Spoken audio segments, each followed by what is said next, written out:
Years ago, a prophecy was told that a man from the Mersey would find gold. While MMA rose through the streets of Liverpool, a champion from the Scouser land became more and more likely. We had contenders, people who came so close, and even a champion who trained on our soil. Though an individual born and bred in the pool had yet to have the 12-carat belt wrapped around his waist. And I'll be honest, I thought it was going to be me. I had a strong gut feeling that I was going to get it done. The Paddy Pimblett will get his chance first at UFC 324, and we're back. 6 weeks of no UFC, and at first I enjoyed it. I reconnected with nature, spoke to my family, spoke to my friends. But these last few weeks I've kind of fell into a bit of a dark place. I won't go into too much detail, but I may or may not now have a career writing MMA fanfiction on Reddit. It's just an allegation, just a rumour, just thought I'd address it. But whatever it is, it's over now, because 2026 is amongst us, and so is the first Paramount card, and my predictions are in. And I'd listen up, because out of all the videos I made last year, I've got a 100% prediction rate. So if you're looking to make enough money that you can stack it, stand on it, and never feel small again, get your notepads and pens out, because I'm about to give my prediction for the first fight of 2026. T.Y. Miller versus Adam Fuggett. Thriller Miller coming off a decision win on the Contender Series. He looked really good, to be fair. You know, he got his opponent hurt at times, and I thought he might get a finish here. But his opponent was tough. You know, he stuck behind the 1-2 really well. Miller did, and he used his range really well. And I was pretty impressed by his performance overall.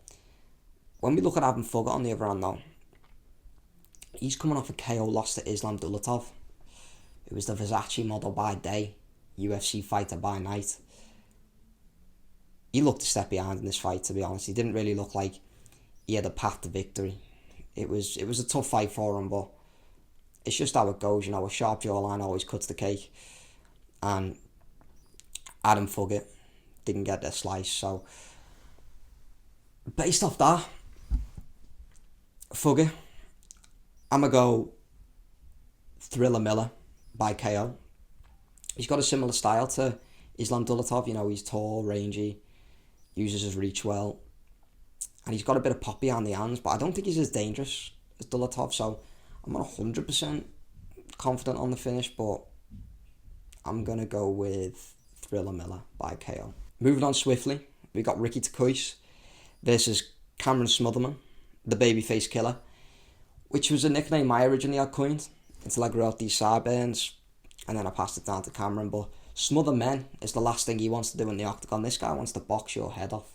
He wants to get in close. He wants to use the pop he's got behind his hands and put you down. He's coming off a loss to Ricky Simone, and there's absolutely no shame in that, in getting slick-ricked.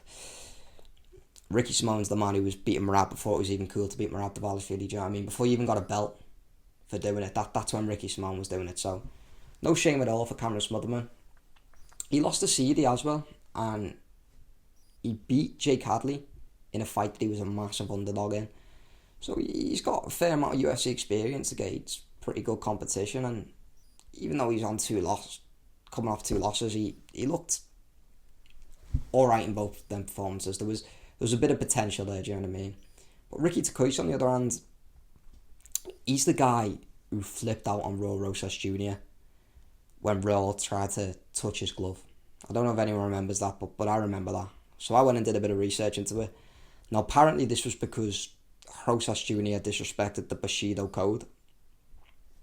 And I completely agree. Ricky Takois, to be honest, I take the Bushido code very seriously on UFC 5, especially against 17-year-olds. You have to let the youth know the place nowadays, you know what I mean? You have to let them know who the big dog in the yard is. So I don't really hold a grudge against Ricky for that, but that's just what I remember him for. I'm going with Smotherman by decision in this fight. I think it'll be close. You know, Ricky Takois brings an immense pace.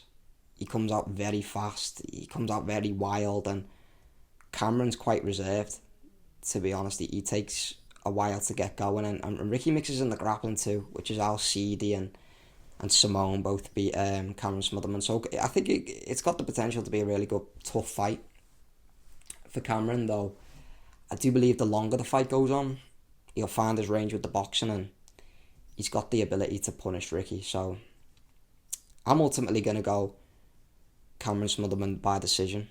I think Takoy's is tough enough to last it out, but yeah, that's my final pick for that one. Next up, we got Denzel Free, my man, because you are locking him in there with a monster. It was Josh Hocker. He comes out swinging early. You know, he comes out wild, Josh Hocker. He's got a wrestling background. He's got a bit of power behind his hands. He's only about 230 pounds, I believe, but you know, he packs a punch in it, and he sets his pace early from the get-go. And I know Denzel Freeman's also got a wrestling background. He's a former LFA champion. Though from what I've seen of him, he seems too reserved. He seems too laid back. He sticks behind low kicks, and he's quite low output, and I just don't believe that's going to work well against Josh Hocker, who's going to bring the power to you early. If he can find that chin of Denzel Freeman, I can see him possibly finishing him, or just putting the pace on him with the wrestling. Yeah, so I'm gonna go Josh Hocker by KO, and I hope he does win, because I want another post-fight speech. I really like his character. You know, he's got a good bit going, to be honest. He gives me Uncle Chael vibes. Speaking of uncles, Alexander Hernandez versus Michael Johnson. We have the official uncoff for UFC 324. This is a real fight for the OGs. And when we're speaking about MJs, Michael Jordan, Magic Johnson, Michael Jackson, Michael Johnson is right up there for me. In fact, he might even be one of my favourites. I mean, when I look in the mirror, Michael Johnson's the man I want to see looking back.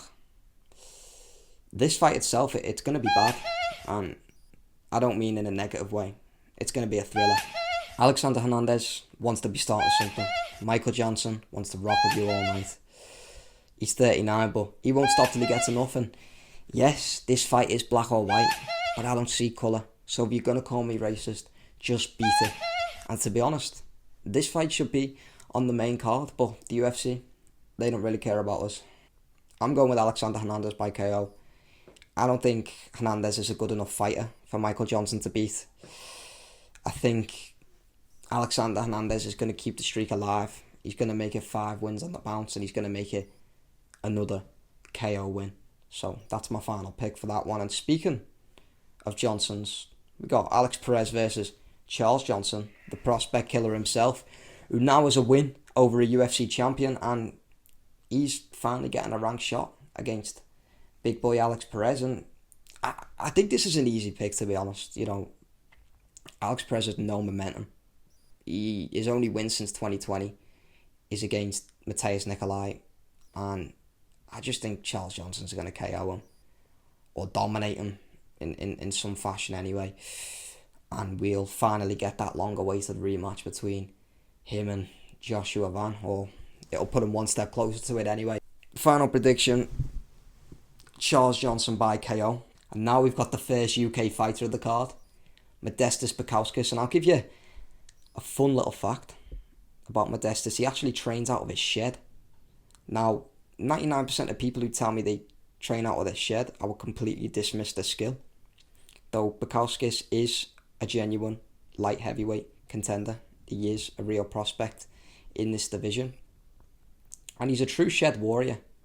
So, if you're a part of the shed community, this is the guy representing you, and it's time to get behind him because he's doing a damn good job. So all you shed martial artists, get together and get behind your boy this weekend, because he's fighting the crafty vet himself, Nikita Krylov, aka the Miner. Nikita Krylov's the only Miner I know that you can punch in the face without getting in trouble, and I believe people are taking advantage of that because he's took 2 years off and he's came back and been slammed out twice by Dominic Reyes and Bogdan Guskov, and I don't believe this fight's any different for him. You know, I think Modestas Bukauskas is going to do the exact same.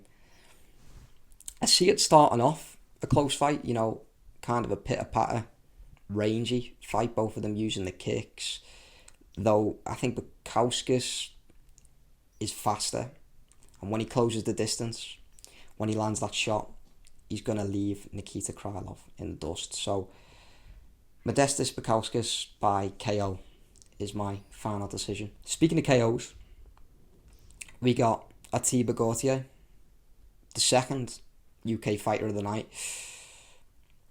And I'll be 100% honest, I'm switching this fight off. I am not watching this fight because if you know me personally, you know I'm an empath. I struggle really badly with phantom pain. And I don't fancy being unconscious before the main event, before the main card even starts. So I'm going to keep this short and sweet, just like the fight will be. Atiba Gaethje is going to win this by knockout. Which brings us on to the headliner of the prelims, which is Umar Nurmagomedov versus Figueiredo. This would have been a banger fight 2 years ago. It's still a solid matchup on paper, but I just think Umar Nurmagomedov wins this decisively. I mean, I've not been impressed with Figgy's last two performances. He had a really close fight with Montel Jackson. He looked really poor against Corey Sandhagen. And I do rate Umar's skill level. I know a lot of people were disappointed with the decision win to Mario Batista. You know, he was put into some pretty dangerous positions. Though I believe that just speaks to the level of Mario Batista rather than the bad of Umar Nurmagomedov. Figgy does have knockout power. Umar has been dropped. He does get hurt. Figgy is a submission threat. So it's not a completely out the woods fight. You know, there's definitely danger there. Though all around, I just think Umar is better. He looked really good against Merab, despite the cardio fading, which I don't think will be a problem in this fight. It's 3 rounds, and Figgy does not put on that same pace. He 49-46 Sandhagen, you know, and resumes aside, wins aside, I just don't really see what Figueiredo at this point in his career has for Umar Nurmagomedov. So I think Umar wins this pretty decisively. I'm gonna go Umar by finish, potentially a decision if Figgy can hang in there, but I just think he's a shadow of what he was, and this realistically should have been Umar versus Sean O'Malley. That's a more interesting fight, though obviously that hasn't happened. So it's still a good fight on paper. You know, it's still a good test for Umar. It's a good win for him to get. But yeah, I'm Umar by finish. Which brings us to the first fight on the main card of 2026. A fellow UK fighter, Arnold Allen, against fighting nerd Gene Silver. Now, despite Allen's muscular appearance, you might be surprised to know he's the newest member of the Fighting Twinks. You know, with a slim waist and a left hand that can knock anyone out, it just made sense to finally sign him. And one of my best friends, he's on really good terms with Arnold Allen, so it kind of just made sense for this signing to come about. Me and Arnold are basically best mates-in-law. So, yeah, it just made sense overall. And Gene Silver on the opposite side with the fighting nerds, and you might be thinking I'm actively rooting against them. But I'm going to say it. I'm a fan of Gene Silver. In the big 2026, Gene Silver still has a fan, and it is me. I have felt like a government fugitive, hiding the fact that I'm a Gene Lord Silver fan, but yeah, I just have to get it off my chest. You know, new year, new me. And no, I'm not a Jew. I'm not Jewish, though I was promised 1 million subscribers 2,000 years ago. So feel free to like and subscribe. But yeah, I've watched Gene Silver since his first fight in the UFC. I love his style. I wasn't the biggest fan of what happened in the aftermath of the Diego Lopez fight. I don't know why he attacked him. You know, his emotions just got the better of him. I think that's a big reason why he lost that fight, is he got emotional. So I wasn't the biggest fan of that, but I'm not going to throw away all my loyalty to Gene Silver just based off that. But yeah, I like both fighters here, so it's a bit of a tough one for me to pick, but it's an awesome fight, and I'm gonna pick because I'm a professional.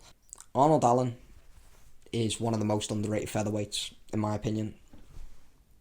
mainly because of his inactivity due to injury. Though this is a guy who stood toe-to-toe with Max Holloway. That was a closer fight than a lot of people remember. I think he beat Movsar Evliev. He's very skilled all round, and he can scrap 100%. You know, Arnold Allen brings the heat, man. So Gene Silva, on the other hand, he's very explosive. He's a bit more polished, I'd say, than Allen. You know, even though he was wild in that Diego Lopez fight, I think he's going to be reined back a little bit, and we're going to see a bit more of that technical version of Gene Silva that we've seen in the past. And I think Allen's got to keep the guard high. He's got to be patient, though I don't believe that's going to be the case. I can see there being a moment where Arnold Allen rushes in, lunges in, and Gene Silva's left hook's going to be there. The right hand down the middle is going to be there from the open stance, the southpaw, the orthodox matchup. And I can see Gene Silva clipping Arnold Allen, hurting him. Maybe it takes multiple times, maybe it just takes once. There's a lot of power on the Silva end. But as much as it pains me to say, I'm going to go Gene Silva by KO. I love Arnold Allen. I don't want to see him knocked out, but I think this is a really bad matchup for him, I'll be honest. So yeah, Gene Silva by KO. Next, we got the only women's fight on the card. Obviously, the co-main event was cancelled. And I'll be honest, I don't really understand why Amanda Nunes is not still fighting. You know, there was a lot of talk about Shevchenko maybe stepping in, but I was personally told by Henry Cejudo himself that he'd be willing to step up and fight for the first intergender champion in the UFC, and I don't really see why that fight hasn't been made. Maybe that's not the avenue the UFC want to go down. They don't want that controversy on the new Paramount deal, but you know, I think Henry Cejudo, my boy's been a little bit slammed out there and making history. Yeah, it's unfortunate, but that means we've got Thug Rose versus Natalia Silva as our only women's fight. And usually I'm a Thug Roser. Usually I am. Natalia Silva, though, I think she's the most skilled woman in this division, apart from the champion Valentina Shevchenko. I think she's going to pick Rose Namajunas apart. You know, on the back foot, using the speed, using the kicks, just being one step ahead of her. And yeah, I can't really see Rose doing much to her unless it's possibly in the grappling. But I don't think Rose is as physically strong at this division as she was down at strawweight. So I think Natalia Silva's really going to show a level here, and this should be the fight that solidifies her as the number one contender and gets to the title fight next against Shevchenko, which I think is going to be an awesome fight. You know, they both got really similar styles. So yeah, I'm going to go Natalia Silva by decision, 30-27. Yeah. Moving on, Derek Lewis versus Waldo Cortez Acosta. Part of me really doesn't want to pick against Derek Lewis. You got the guy with the most knockouts in UFC history, and I think Waldo backs up a little too much than I'd like, especially with a guy as powerful as Derek Lewis. Though I don't think Derek will advance. He tends to back up. Waldo Cortez Acosta is faster. He's also got a good amount of power, and he gets hit a lot, but he's not really chinny. And I know most people aren't until they get hit by Derek Lewis, but Waldo can definitely take a dig. If this gets into any form of exchange, which it most likely will do, you can't really count Derek Lewis out, though. I'm going to stick with the younger one in this one, Waldo Cortez Acosta. I can see this being very much like the Pavlovich versus Derek Lewis fight. I think he'll get it done by knockout. And now, the co-main event, the fighting twink himself is returning. And I'll tell you a little story.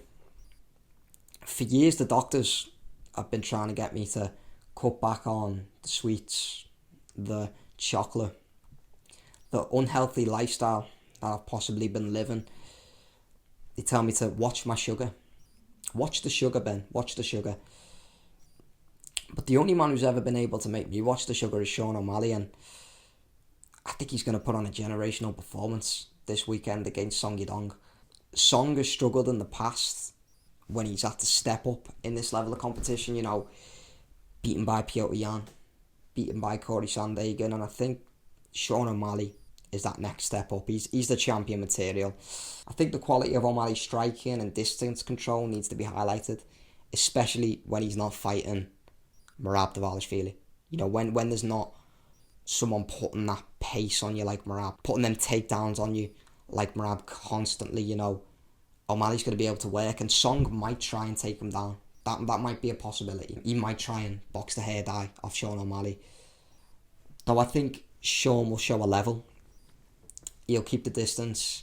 He'll stay at range. He'll keep. He'll use a straight switch stance. Use that elusive footwork to just dance around Song Yadong, and I can see him putting a lot of numbers on him in terms of significant strikes. I think Sean O'Malley wins this fight by decision. Song is tough enough to last, I believe, and not get knocked out. He's also a good enough fighter to the point where he can defend himself like that. Though I think the longer this fight goes on, the more Sean just begins to take over, find his range, find his rhythm. And once he's in that flow state, there's not really any stopping him. I mean, look at the Chito Vera fight. Look when he clipped Aljamain Sterling. I know that's, not the best comparison, but the Chito Vera fight, wedge strike for strike with Piotr Jan, I mean, Sean O'Malley's a high level striker. And I think we're all going to be reminded of that this weekend. And in the words of Bruce Buffer, it's time for the main event. Paddy Pimblett versus Justin Gaethje for the interim UFC lightweight championship of the world. And yes, I am picking Paddy to win. And I see a lot of people talking about his resume. Saying he hasn't fought anyone, he doesn't deserve to be here. But despite what is being said, it's relevant now because he is here. And he is going to be fighting for the belt on Saturday. And I believe he's going to win it. I believe he is going to win it. And I'm going to tell you why. First of all, resumes don't win your fights. Justin Gaethje, yes, he's fought legends. Yes, he's a legend himself. Yes, his quality of competition is well above who Paddy's fought. Though, that doesn't help him in the long run. I think people are incapable of just putting on Paddy the Baddy versus Michael Chandler. Just sitting down and actually watching that fight, because it's not hard to tell that he's a bad stylistic matchup for Justin Gaethje. First of all, Paddy is huge. Pause. Paddy is huge. He has a massive size advantage, and I guarantee you right now, this is a promise. Do you know what I mean? Put a bet on it if you can. How many people will speak about the size of Paddy the Baddy after the weigh-ins of Justin Gaethje? How many people will talk about it? Even after the fight, how many people will speak about how big Paddy looks in there? Because that was the main topic against Chandler, and I know Chandler's a bit smaller than Gaethje, but it still stands. The utter girth of the man at lightweight at 155 pounds is unbelievable, and he's tall for the division as well. And I promise you, that'll be the talk of the town after the weigh-ins or after the fight. People will be saying how big Paddy looks in there. And Gaethje is at a size disadvantage. He already is at a size disadvantage, and you play that into the fact that Paddy wants to grapple. It's already a bit of an issue for Justin Gaethje. It already is playing into Paddy's favour a little bit. And everyone is bringing up the grappling, but it's true. If Paddy gets this fight to the ground, it's wraps for Justin Gaethje. He doesn't have the submission defence. He doesn't have the same positional awareness. And he has good wrestling defence, yeah. That's one thing a lot of people are also bringing up, is the wrestling defence of Justin Gaethje. Though, and acting like Paddy doesn't actually have any offensive grappling in terms of takedowns. This guy picked Michael Chandler up and slammed him. That's a feat in itself. I think he can get Gaethje down, and even if Gaethje can defend the double legs, the single legs, the typical wrestling entries, he's not going to be ready for the judo throws, the trips, the hip tosses against the cage. The stuff unconventional stuff that Paddy brings to the table that you don't have defensively. Gaethje doesn't have defensively. I think one way or another he will get this fight to the ground. So for me, the only question in this fight for Paddy is, can he survive on the feet? He can.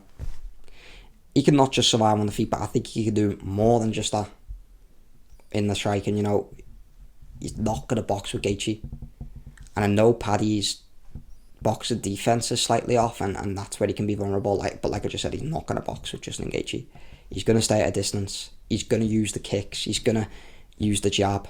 He might blitz him with a few shots, but his timing's unpredictable. It's hard to read, and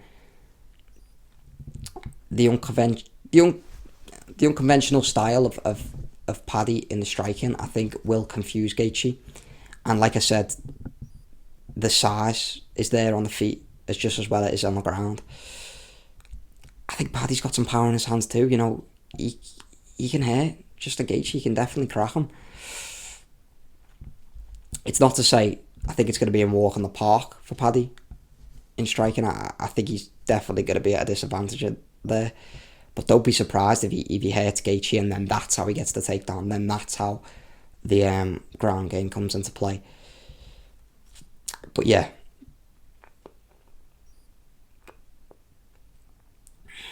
So ultimately, I'm going to go Paddy by finish, submission or TKO. You can call me biased. I don't know why you call me biased.